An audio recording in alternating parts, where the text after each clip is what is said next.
In June 2024, the internet lit up with a financial panic. Social media feeds flooded with claims that a secret 50-year agreement between the United States and Saudi Arabia had quietly expired. Pundits warned that this supposed petrodollar agreement was the only thing keeping the global economy afloat, and that its expiration guaranteed the immediate collapse of the US dollar's value.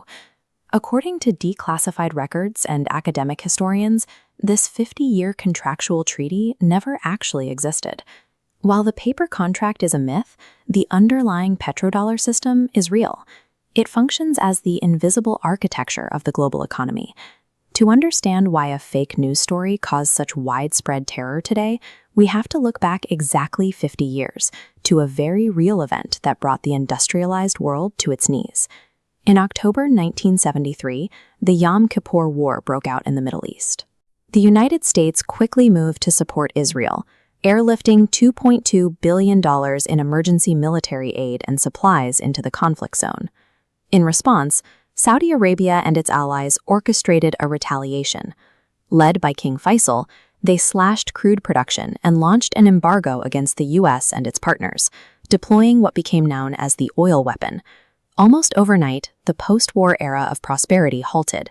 The global price of oil spiked fourfold in a matter of weeks, jumping from $3 a barrel to nearly $12. The domestic fallout was severe.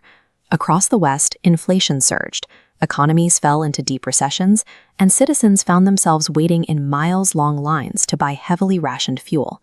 The 1973 crisis immediately proved a new macroeconomic reality. Whoever controls the flow of oil controls the baseline survival of the industrialized world. Desperate to secure a permanent solution to this energy vulnerability, U.S. National Security Advisor Henry Kissinger launched a frantic diplomatic effort with the Saudi monarchy. By 1974, the two nations reached an informal strategic understanding. The United States would provide military hardware and security guarantees to Saudi Arabia. In exchange, the Saudis agreed to price all of their oil exports exclusively in US dollars. This diagram illustrates the first half of the resulting economic mechanic. Because every nation on Earth requires oil to survive, and that oil is only sold for dollars, every foreign government must acquire and hold US dollars to pay for their energy needs. The cycle completes in the second half of the agreement. Saudi Arabia took those massive petrodollar profits and reinvested them into US Treasury bonds, safely parking their wealth while continuously recycling capital back into the American financial system. This informal cycle effectively moved the US dollar from a gold standard onto a crude oil standard, allowing the United States to subsidize massive trade deficits for decades. Bringing this back to the present day, we can see why that fake 50-year expiration story triggered such a massive response. Investors panicked because they accurately sensed the underlying petrodollar machine is starting to break down. The first major stress test arrived in 2018, when China launched the petroyuan, creating a direct mechanism for international oil purchases to be settled in Chinese currency instead of US dollars. Following that, heavily sanctioned nations like Russia and Iran successfully began bypassing the US dollar entirely, setting up bilateral barter systems and alternative clearinghouses to sell their energy reserves.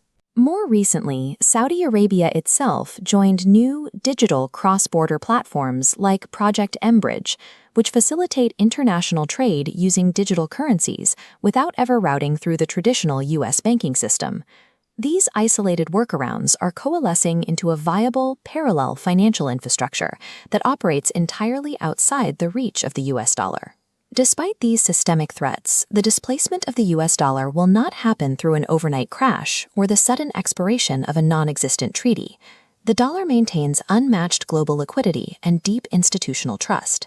These structural advantages act as a massive barrier, making it nearly impossible for any single currency to immediately replace it. The actual future looks far less apocalyptic. What we are seeing is the slow, methodical unwinding of the financial legacy built during the oil crisis. We are quietly witnessing the end of a unipolar dollar era as we move toward a highly complex, multipolar financial future.